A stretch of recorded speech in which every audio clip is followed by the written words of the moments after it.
नमस्कार दोस्तों, मारुति जी क्लासेस में आपका स्वागत है। New edition Lucent book objective से भारतीय अर्थव्यवस्था इस सीरीज में हम आज के सेशन में चैप्टर नंबर 1 भारतीय अर्थव्यवस्था के महत्वपूर्ण पहलू पढ़ेंगे। तो चलिए शुरुआत करते हैं। शुरुआत करने से पहले अगर आप चैनल पर नए हैं तो चैनल को सब्सक्राइब कर लीजिए, बेल आइकन को प्रेस कर दीजिए ताकि आपको नए नए वीडियो मिलती रहे।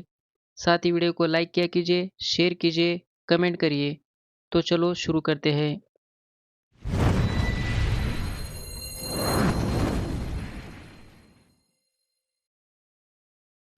प्रश्न क्रमांक 1, भारतीय अर्थव्यवस्था कैसी है? भारतीय अर्थव्यवस्था मिश्रित अर्थव्यवस्था है। मिश्रित अर्थव्यवस्था का क्या अभिप्राय है? मिश्रित अर्थव्यवस्था का सरकारी एवं निजी क्षेत्र का सह अस्तित्व अभिप्राय है। आर्थिक विकास के दृष्टिकोण से भारत की गिनती होती है। विकासशील राष्ट्र के रूप में आर्थिक विकास के दृष्टिकोण से भारत की गिनती होती है। भारतीय अर्थव्यवस्था का कौन सा क्षेत्र सकल राष्ट्रीय उत्पाद में सबसे अधिक योगदान करता है?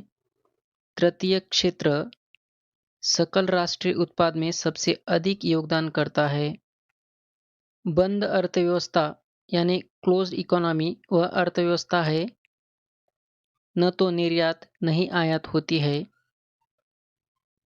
ऐसी अर्थव्यवस्था को क्या कहते हैं जिसका शेष विश्व से कोई संबंध नहीं होता? संवृत्त बंद अर्थव्यवस्था कहते हैं। यह सत्य होगा कि भारत को परिभाषित किया जाए एक श्रम आधिक्य वाली अर्थव्यवस्था के रूप में भारत को परिभाषित किया जाए, यह सत्य होगा। किसी देश का आर्थिक विकास निर्भर किस पर करता है? प्राकृतिक संसाधन, पूंजी निर्माण, बाजार का आकार इस पर निर्भर करता है। वैश्वीकरण यानी ग्लोबलाइजेशन का अर्थ है घरेलू अर्थव्यवस्था का वैश्विक अर्थव्यवस्था के साथ एकत्रीकरण, इसका अर्थ है। वैश्विकरण यानी ग्लोबलाइजेशन की प्रक्रिया से अभिप्राय है अंतरराष्ट्रीय व्यापार में बाधाओं को समाप्त करना। ग्लोबलाइजेशन की प्रक्रिया से अभिप्राय है। भारतीय अर्थव्यवस्था के वैश्विकरण का अर्थ है दूसरे देशों के साथ आर्थिक संबंधों पर लगे प्रतिबंधों को यथासंभव कम से कम करना। भारत की कुल श्रमिक शक्ति का लगभग कितना भाग कृषि में लगा हुआ है? 54% भाग कृषि में लगा हुआ है। भारत में अधिकतर बेरोजगारी है। संरचनात्मक भारत में अधिकतर बेरोजगारी है। भारत में बेरोजगारी के आंकड़े एकत्रित एवं प्रकाशित करता है NSSO। भारत में बेरोजगारी के आंकड़े एकत्रित एवं प्रकाशित करता है। भारत में बेरोजगारी की किस्म पाई जाती है ग्रामीण अल्प रोजगार, चक्रीय बेरोजगार, संरचनात्मक बेरोजगार। भारत में बेरोजगारी की किस्म पाई जाती है। कृषि में मूलतः किस प्रकार की बेरोजगारी की प्रधानता देखने को मिलती है? अदृश्य बेरोजगारी। कृषि में बेरोजगारी का स्वरूप देखने को मिलता है संरचनात्मक बेरोजगारी, मौसमी बेरोजगारी, घर्षणात्मक बेरोजगारी। प्रच्छन्न बेरोजगारी का अर्थ है आवश्यकता से अधिक लोगों का कार्यरत होना। प्रच्छन्न बेरोजगारी का अर्थ है। भारत में ग्रामीण क्षेत्रों में कौन सी बेरोजगारी सर्वाधिक पाई जाती है? मौसमी बेरोजगारी, अदृश्य बेरोजगारी भारत में ग्रामीण क्षेत्रों में सर्वाधिक पाई जाती है। वर्तमान समय में देश में किस प्रकार की बेरोजगारी की समस्या बहुत गंभीर समस्या बनी हुई है? शिक्षित बेरोजगारी। इस प्रकार की बेरोजगारी की समस्या बहुत गंभीर समस्या बनी हुई है। भारत में छिपी हुई बेरोजगारी यानी प्रच्छन्न बेरोजगारी मुख्य रूप से संबंधित है कृषि क्षेत्र से, ग्रामीण क्षेत्र से, संबंधित है। संरचनात्मक बेरोजगारी का कारण है अपर्याप्त उत्पादन क्षमता संरचनात्मक बेरोजगारी का कारण है। शहरी क्षेत्रों में आमतौर पर किस प्रकार की बेरोजगारी दिखाई देती है? शिक्षित बेरोजगारी दिखाई देती है।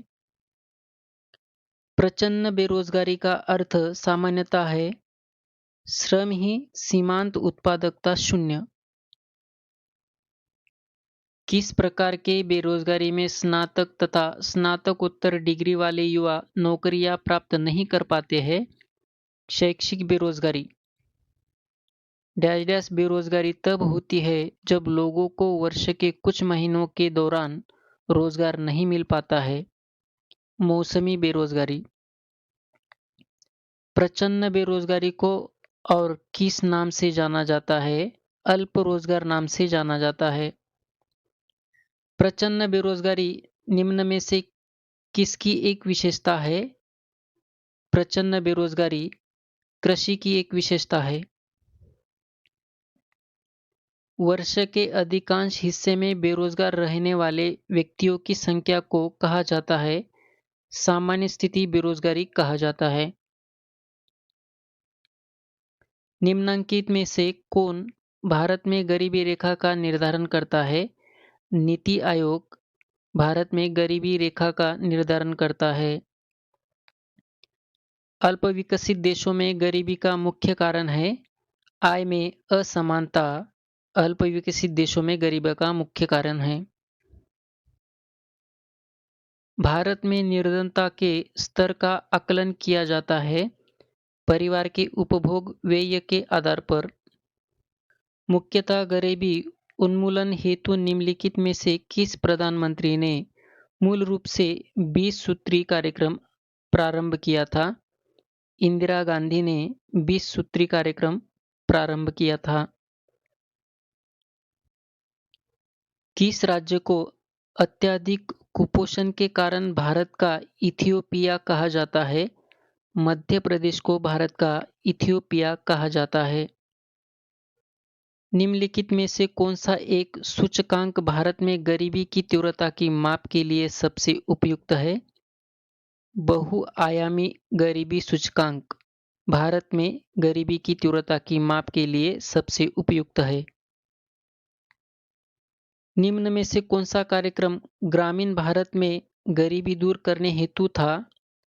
IRDP, TRYSEM, NREP ये तीनों कार्यक्रम ग्रामीण भारत में गरीबी दूर करने हेतु था। प्रश्न क्रमांक 37 कथन ए भारत में नगरीय गरीबी की जड़ें ग्रामीण क्षेत्रों में निहित है। कारण ग्रामीण क्षेत्रों में शिक्षा का स्तर नीचा है। ए और आर दोनों सही है परंतु आर ए की सही व्याख्या नहीं है। बहुआयामी निर्धनता सूचकांक में सम्मिलित होता है स्वास्थ्य, शिक्षा, जीवन स्तर ये तीनों बहुआयामी निर्धनता सूचकांक में सम्मिलित होता है। भारत में निर्धनता अनुपात घट रहा है क्योंकि 15 से 59 वर्ष की जनसंख्या सापेक्षतया अधिक है, इसीलिए भारत में निर्धनता अनुपात घट रहा है।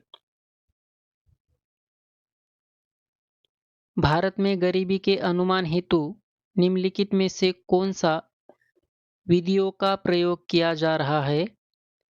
पारिवारिक उपभोग व्यय विधियों का प्रयोग किया जा रहा है। वर्ल्ड डेवलपमेंट रिपोर्ट किसका वार्षिक प्रकाशन है? IBRD का वार्षिक प्रकाशन है। मानव विकास सूचकांक किसने बनाया था? मानव विकास सूचकांक UNDP ने बनाया था। मानव विकास की अवधारणा निम्नलिखित में से किसके द्वारा दी गई है? महबूब उल हक के द्वारा दी गई है। निम्नलिखित सूचकांकों में से कौन सा मानव विकास सूचकांक की गणना में सम्मिलित नहीं किया जाता है? सामाजिक असमानता मानव विकास सूचकांक की गणना में सम्मिलित नहीं किया जाता है। निम्नलिखित में से कौन सा मानव विकास सूचकांक का हिस्सा नहीं है? सकल नाम विशेष दर मानव विकास सूचकांक का हिस्सा नहीं है, और जो मानव विकास सूचकांक का हिस्सा है, स्वास्थ्य एवं पोषण, जन्म के समय, जीवन प्रत्याशा और प्रति व्यक्ति आय। मानव विकास सूचकांक का आधार क्या है? मानव विकास सूचकांक का आधार स्वास्थ्य, शिक्षा, जीवन स्तर ये है। राज्य स्तरीय मानव विकास रिपोर्ट जारी करने वाला प्रथम राज्य है मध्य प्रदेश। राज्य स्तरीय मानव विकास रिपोर्ट जारी करने वाला प्रथम राज्य है। संयुक्त राष्ट्र विकास कार्यक्रम की मानव विकास रिपोर्ट की तर्ज पर भारत की पहली मानव विकास रिपोर्ट कब जारी किया गया? अप्रैल 2002 को मानव विकास रिपोर्ट की तर्ज पर भारत की पहली मानव विकास रिपोर्ट जारी किया गया। यूएनडीपी की मानव विकास रिपोर्ट में भारत को किस श्रेणी में रखा गया है? मध्यम मानव विकास श्रेणी में रखा गया है। निम्नलिखित में से कौन सा मानव विकास सूचकांक का माप नहीं है? लिंग अनुपात मानव विकास सूचकांक का माप नहीं है, और जो मानव विकास सूचकांक के माप है, जीवन प्रत्याशा, साक्षरता दर, सकल नामांकन, ये मानव विकास सूचकांक के माप है। इसी प्रकार आज के सेशन में हम यही रुकेंगे। मिलेंगे अगले सेशन में। धन्यवाद।